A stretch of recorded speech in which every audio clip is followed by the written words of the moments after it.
Hello, everyone. Artificial intelligence seems to be on everyone's lips these days, and for good reason. It can be used to automate tedious tasks, or to augment human decision making, to serve as a personal assistant, or to make sense of large amounts of data. So it's no wonder that governments are increasingly looking to AI in order to become more effective and efficient. But AI also comes with significant risks. For example, we've seen many cases of algorithmic discrimination or malfunctioning AI systems. Governments in particular must be mindful of these risks. So, how can we ensure that governments remain accountable for the technology they use? And what role does transparency play in all of this? I'm excited to explore these questions today with Linda von der Vliert and Matthias Spielkamp. Welcome to both of you. Linda is a project manager for public tech in the office of the City of Amsterdam's Chief Technology Officer. She is responsible for one of the very first and most notable initiatives aimed at making government use of AI more transparent, a public AI register providing detailed information on AI systems used by the city. Matthias is co-founder and executive director of the Berlin-based NGO Algorithm Watch, which seeks to shed light on algorithmic decision-making in our society.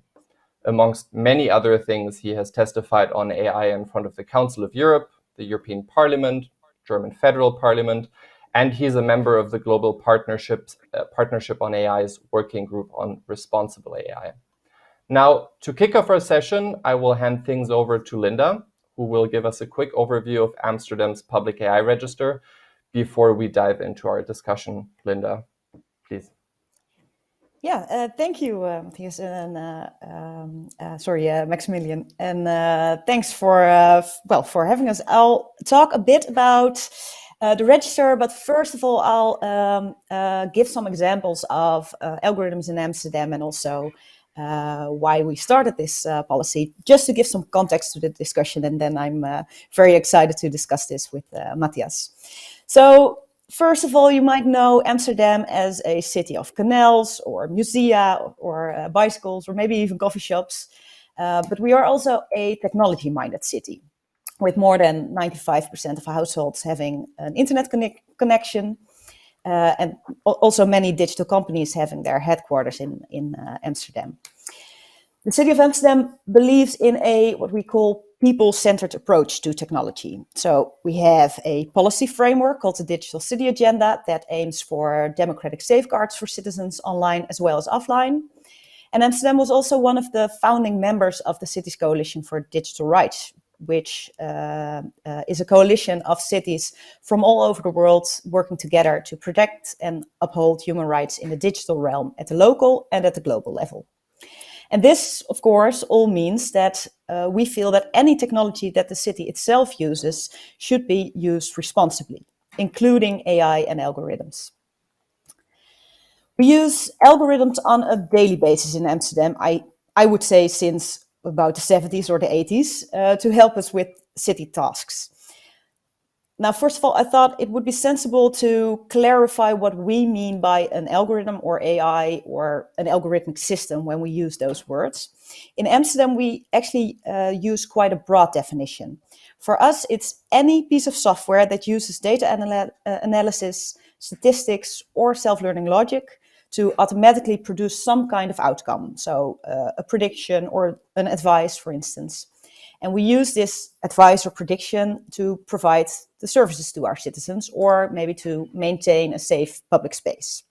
Of course, I've brought some examples. So the first example is parking control.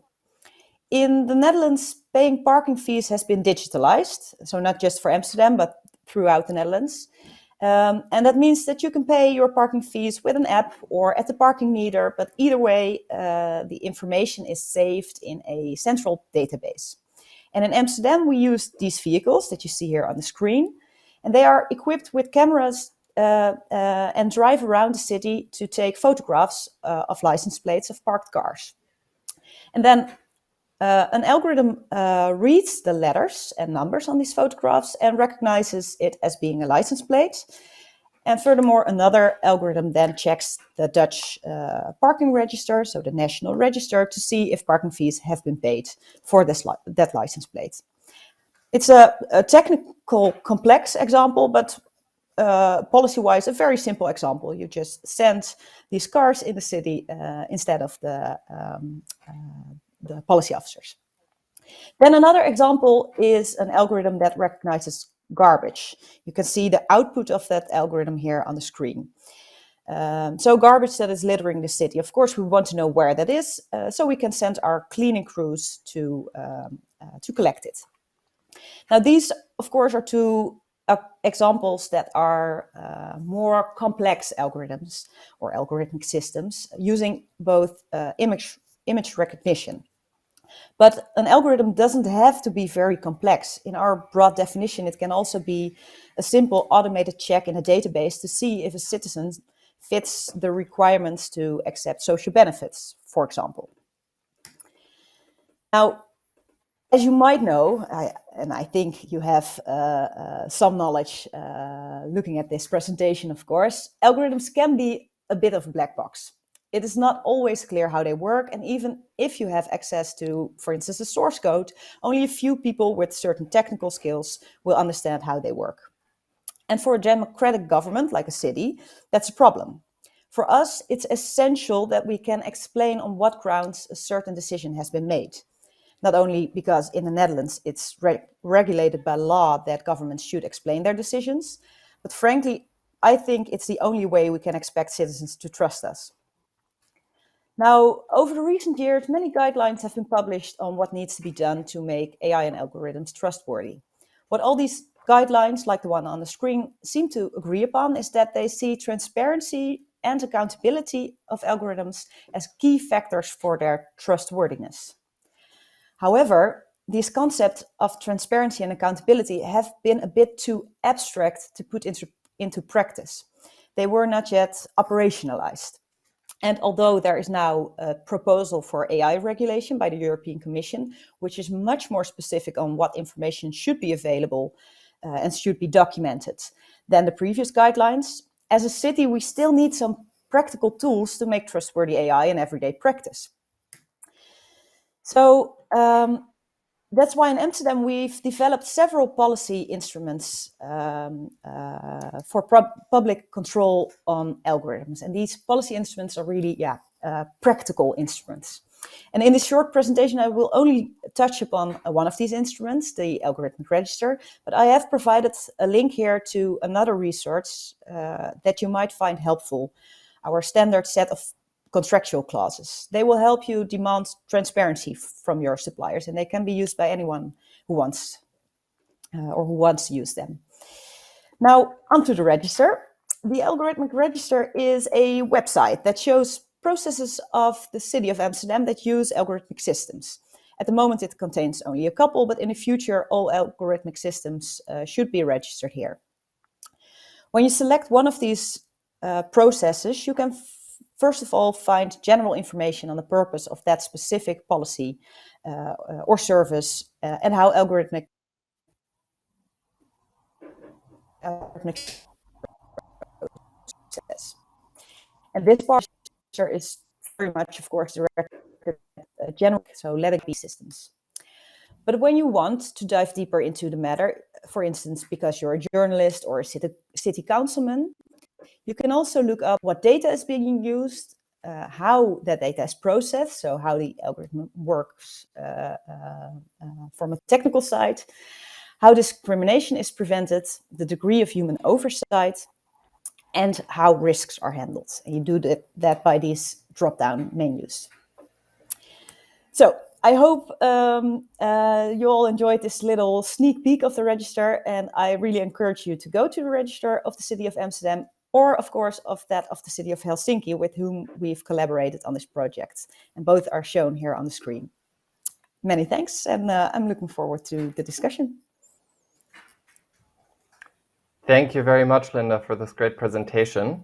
So my first question to you is, setting up a register like this may seem sort of daunting to cities, right? So can you take us through what it takes to set up a register like this from a technical level, what it takes to actually fill it with content? Because that obviously requires involvement from the people working on this on the ground as well, right? Yeah, definitely.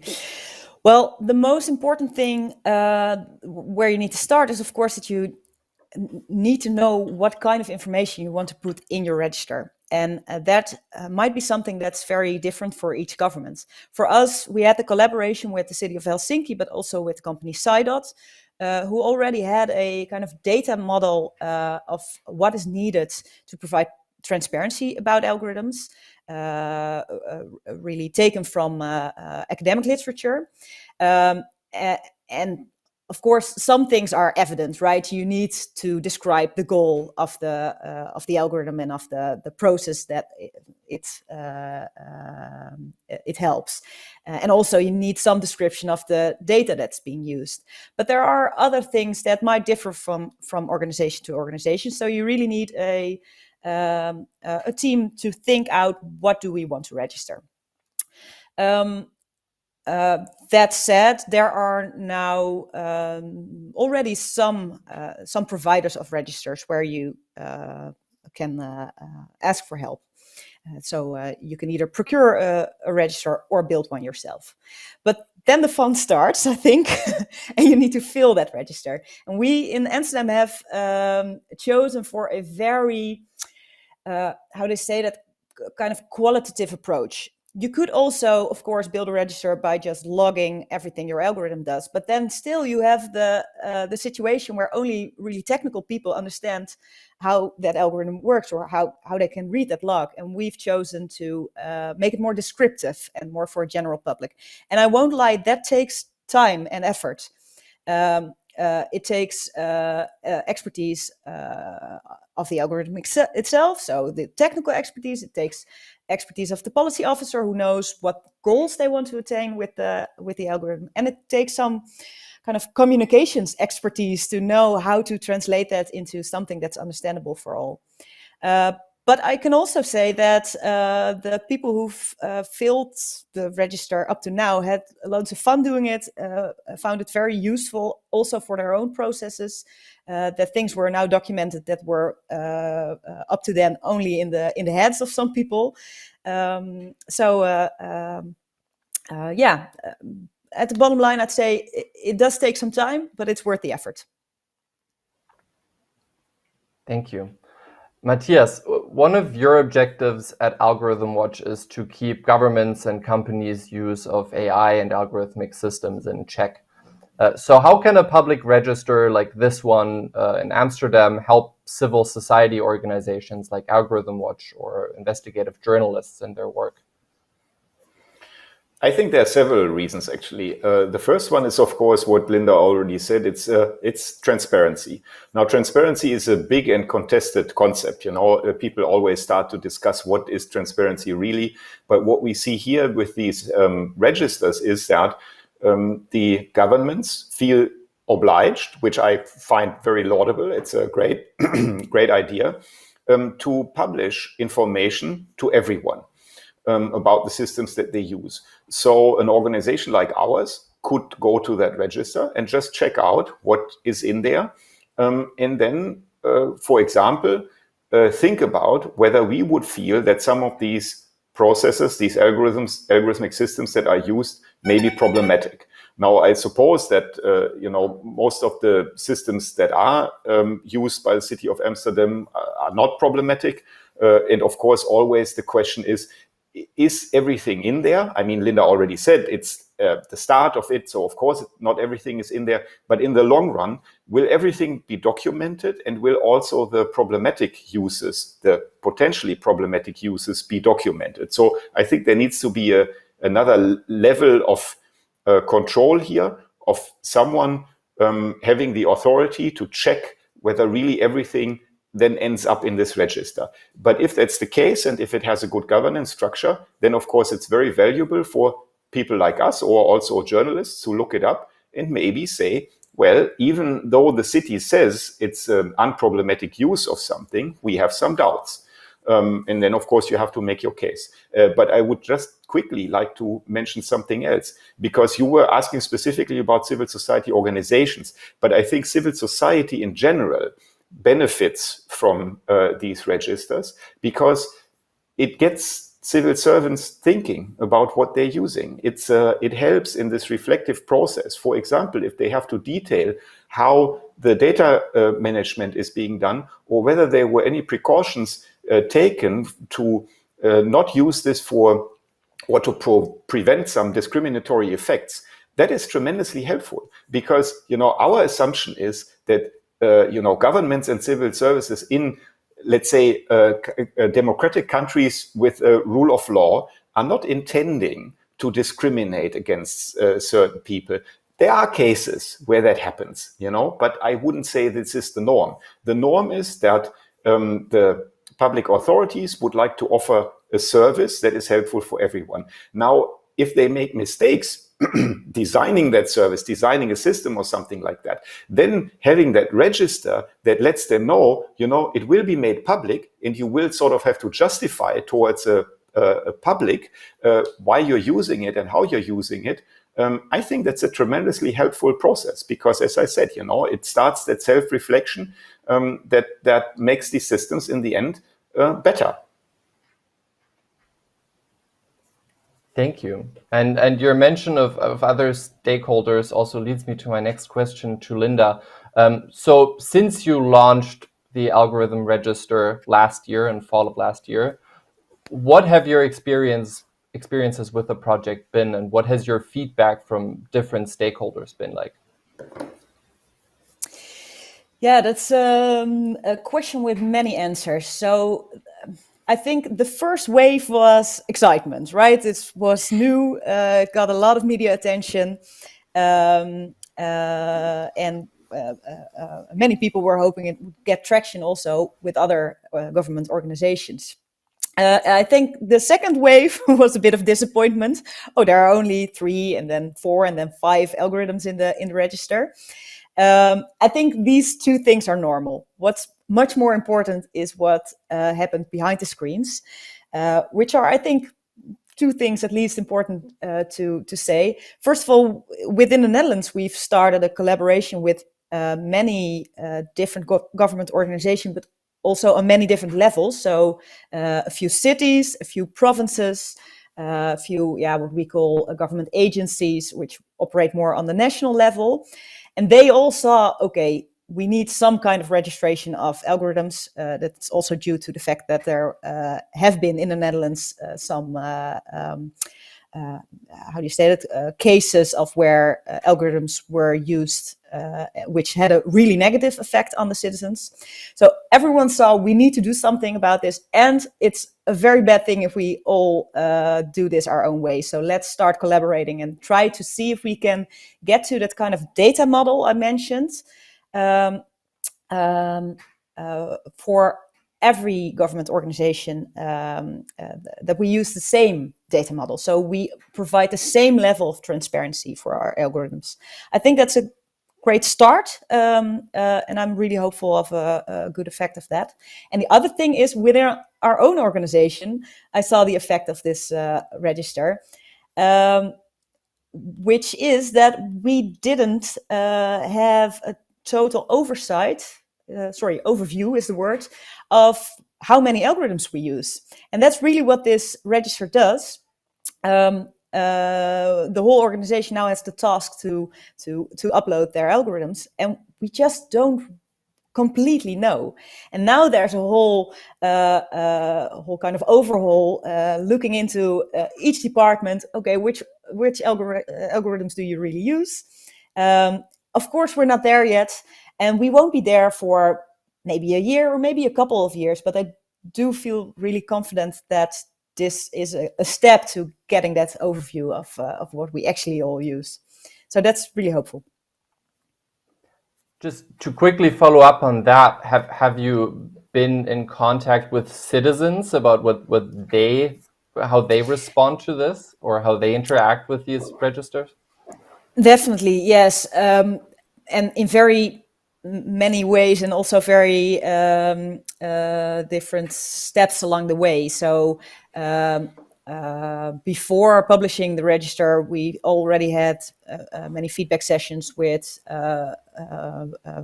civil society, journalists, council people, but also what I'd say normal citizens without any specific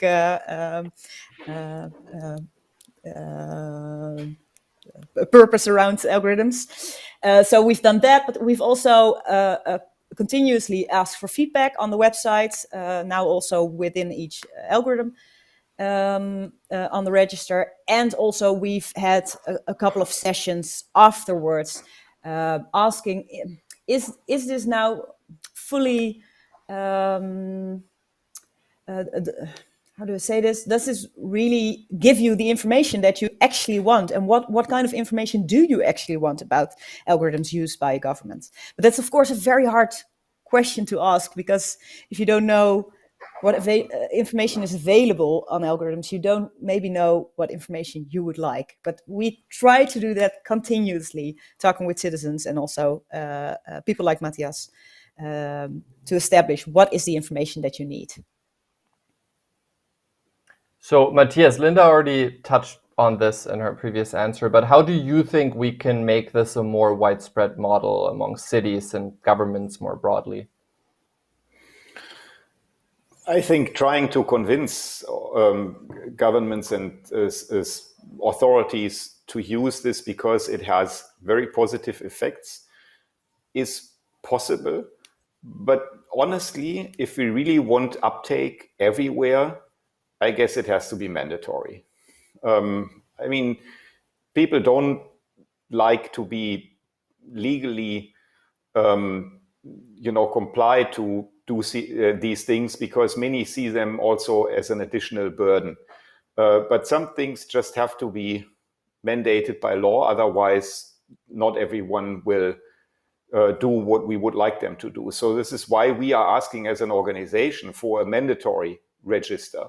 So in that case, for example, then Amsterdam and Helsinki would already be far ahead of the curve, and others would have to come up with ideas of how they could do it themselves.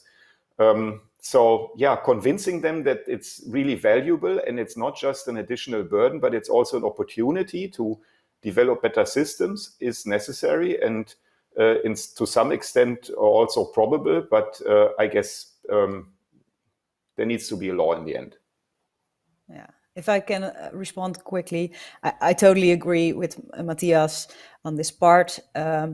However, I think both needs to be done, because making it just mandatory has the risk of registers being built which fit the regulation but don't actually provide true transparency, especially to citizens. And I really hope that this more descriptive road that we took, I really hope that others will take that same road and really think about what is the information that's relevant to people, not just how do we comply with regulation. Now, Matthias, since Algorithm Watch is also working on policy, and Linda already brought up the European Commission's proposal for a European AI regulation earlier, one of the things that's in this proposal is actually the idea to set up a public register for AI systems that the European Commission classifies as high risk. Do you think that's a viable model, and do you think this can actually deliver genuine transparency? I'm not sure, honestly. We are still assessing it because these regulations are complicated. Sometimes you don't see right away what implications they have and what implications there are that you don't see. So my doubts are coming from this perspective that, first of all, the way I understand it, it's a database of providers, meaning that systems will be in there that are offered on the market. But that doesn't really mean that we see a register of these systems being used by what the Commission in their act calls users. The users are not the affected persons in the end. The user would, for example, be a public authority. So the provider would be IBM or Google or Accenture, and then the user would be the public authority. And these users would, as I said, as far as I understand it, would not be in this database, and that, of course, is a pretty big lack of information. That is what we are actually looking for, because the use of these systems is very contextual. So the fact alone that there is an image recognition software that is on the market doesn't help us understand what is it used for in the specific context, and is it used for example, identifying license plates, or is it used for identifying faces, which is an enormous difference. So I'm doubtful that it will provide the transparency that we are looking for, actually. Thank you. And we have 1 minute left roughly, so I'll end with a brief question to Linda. What's next? What's the next thing Amsterdam as a city is working on in this field? Oh, that's a beautiful question. But for this algorithmic register and all the other policy instruments, I'm going to give a very boring answer, and that's making sure that it is well implemented, because it's actually quite easy to start this kind of thing as a pilot, but then to actually implement it in your organization, that takes hard work and a long time, and that's actually very important, because otherwise you had a nice press release but no real change. And I think we're going for the real change. So we're ending the session on a note on the beauty of implementation. Thank you so much to both of you for a very insightful discussion. And yes, keep up the great work. And thank you all. It was a pleasure. Thanks. Likewise.